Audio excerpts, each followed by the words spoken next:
Okay guys, so I'm going to show you how to create a puff promotion on your music magazine front cover that looks as effective and as professional as what we see here on Jack Sharplin's cover from this year.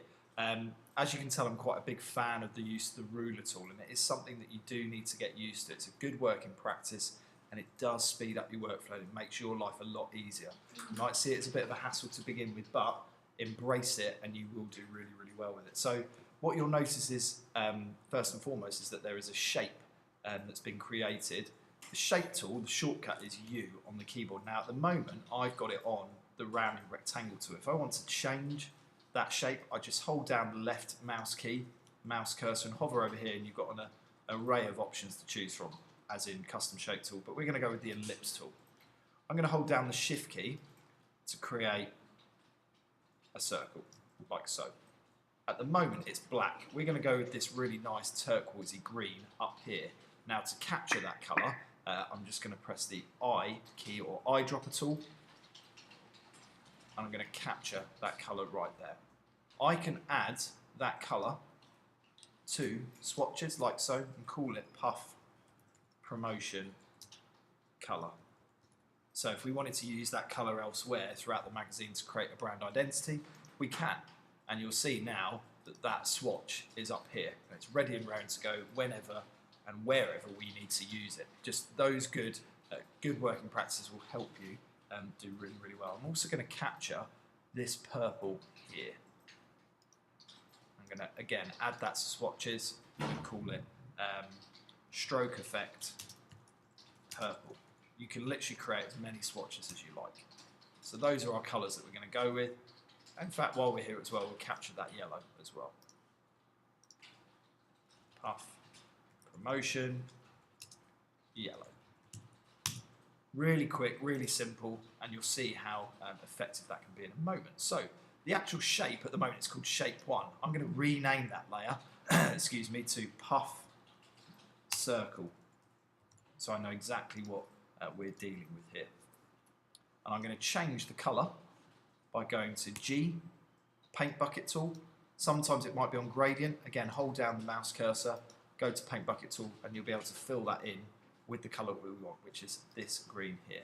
Now, if it prevents you from actually filling that shape with the necessary colour, this message might come up. You want to rasterize the shape. By doing that, you're making it an editable image, and you'll see how that's now changed over here. So we're going to fill that in. I'm now going to double click on the layer on the side here. I'm going to go to stroke, and I'm going to choose the colour that we saved earlier. This one right here. I'm going to press OK, and I'm going to increase the width of it. I can highlight it and use the arrow keys to go up and down, or I can drag. Entirely up to you. We're going to go with a little bit thicker on this one, a size 16. That's pretty extreme, but it nonetheless will look pretty good once we're finished. Now, the next task that I'm going to show you how to do is to place in an image. We're going to put in a logo that I've already saved earlier. In order to place an image into Photoshop, it's the same process all the time. You go to File, Place. Make sure you've got that image saved somewhere. So I'm going to choose the Kooks logo. Now, in order to resize an image, it's really, really important that you don't warp that image. I've just resized that really badly and not very professionally at all. So I can always go back and go to Window History to retrace my steps. Like so. If I place that image in, go back again, just place it in again. It's absolutely crucial that whenever you're resizing an image, you go to the corner and you hold down the shift key. Otherwise, you completely warp and ruin the quality of that image. So I'm going to hold down the shift key and resize from the corner. And we want to make it fit inside that shape. And I'm going to press Enter when I'm happy. V is the shortcut for Move tool. I'm going to move this over to here. Now, you'll see at the moment, there is a really horrible looking white background that just doesn't blend in very well with this tool. So it's already on free transform. If it's not, press Control T and you'll see that if you drag over the corners, you can rotate it like Jack has done previously. so that it's at an angle. I'm now going to zoom in on this area. Spacebar, if you hold down the spacebar and hold down the mouse cursor key, you can drag your way around the canvas. I'm going to use a tool within Eraser called the Magic Eraser tool to just very, very quickly get rid of that white background. Again, it's not a rasterized image at the moment. We want to make it, convert it to a smart object, so we're going to do that. We're going to get rid of all of the white that we don't need, just to make it look that little bit more professional. You can also add stroke effects and other features as well if you want to. Let's go with a white, in fact. That makes it pop out a little bit more. Other features in terms of layer properties that are available to you. You can add a drop shadow, make it look a little bit more 3D. Like so. We can increase the spread a little bit as well. I can, once I've done that, and I think, oh yeah, I really like that property that I've just created, a really good shortcut in Photoshop is you can right click and you can copy layer style, go down to the puff circle that we've just created, this shape right here, and I can right click and paste layer style so that we get the same appearance if we want to keep some sort of consistency. If you don't like it, just press Ctrl Z. I'm just going to add a drop shadow though. Increase the distance a little bit.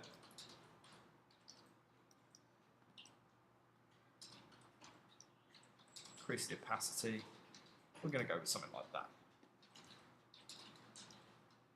Now I've just moved the shape tool without really considering the implications on the kooks there, so I'm going to undo that. One of the things that you can do, if you wanted to move everything together all at once, is hold down the Shift key, click on one layer, click on the layer below, they must be near one another, right click and you can link those layers, and then you can move both of them around like so. Final thing that I'm going to show you how to do is we're going to use the text tool to create this really nice looking wing feature. Tickets to see the kooks live is something you can add using the text tool. We can do that in a moment as well, but I'm just going to do one text feature, which is the big win at the top, and I'm going to present it in that font style right there. Now 114 as a font style is way too big, so we're going to go to around about 30. This might still be too big. No, it's okay. I'm going to change that to white. You can change between colours like so. X on the keyboard is another nice shortcut for that.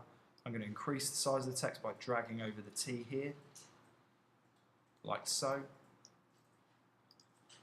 And that's my text right there. I'm going to change it to white though, for white.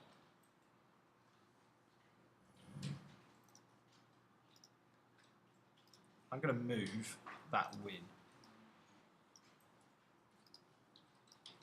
over here. I'm going to rotate it by pressing again Ctrl T.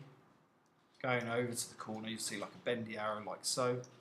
Press Enter when you're happy with where it is. And I'm just using the arrow keys now to nudge it into position. And I'm going to add a stroke effect to this win in the same colour as the shape background that we see here. I'm going to choose that purple that we saved earlier on in swatches. Increase.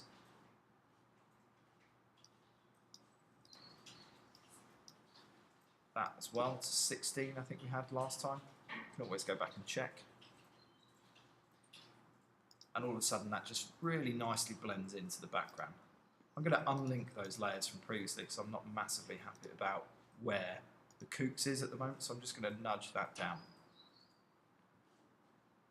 And then my final addition is going to be the word tickets. I'm going to put that in around about size 12. Now you won't see that at the moment because if I go into window character, it means that the actual layer property, the actual character properties are offset at the moment. So I'm just going to move that word up to where it needs to be. It's also in white as well, which is probably not helping. Like you see there.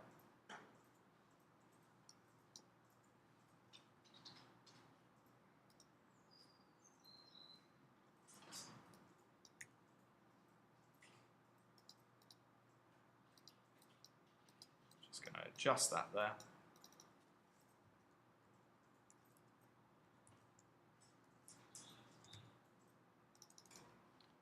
increase the size.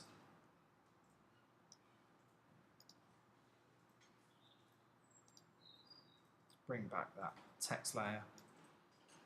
It's a bit too big at the moment, the actual canvas it's in. I'm going to move that tickets to here. I'm going to keep it straight like that, actually, it looks quite nice. And I'm going to add this yellow as a stroke effect around tickets.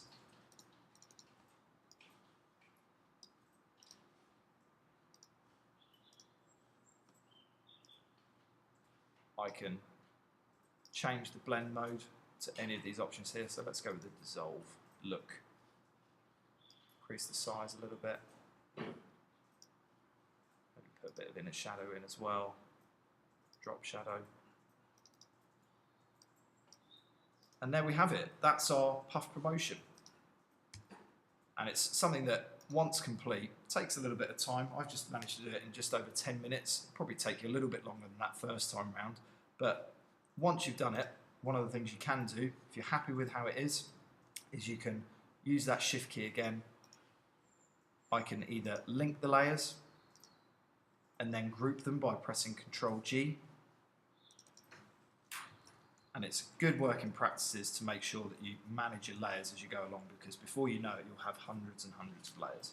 So that is our puff promotion, guys. And I hope that was very informative.